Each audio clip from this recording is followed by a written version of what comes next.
Da'daadu inta ay doonto ha gaadho kuma diidaysa inaad wax barato.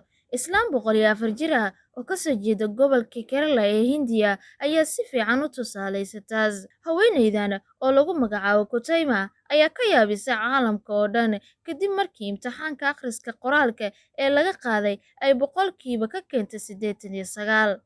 Imtixaankaasi waxa uu ahaa kii dowladda qaaday. Koorsku waxa uu u dhigmaa waxbarashada aasaasiga ah waxaana lagu bartaa farbarashada, akhriska iyo xisaabta. Kutaima oo aan weligeed iskuul gelin waxa u suura gashay inay dhibcihii ugu sarreeyay ku guulaysatay. Sekatra oo caawiya dadka da'da ah waxa ay baratay sida wax loo qoro iyada oo xiisadaha soo xaadiraysay subaxa iyo fiidkii.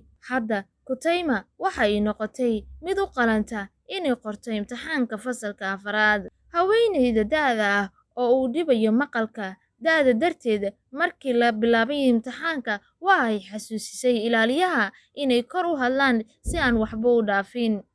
Wasiirka waxbarashada iyo shaqada ee Kerala ayaa guusha Kutaima la wadaagay waxa uuna kaas oo bartiisa Twitter-ka ka soo dhigay isaga oo leh da'du caqabad kuma aha waxbarashada wuxuuna guul u rajeeyay Kutaima iyo ardayda ay isku da'da yihiin ay wax wada bartaan.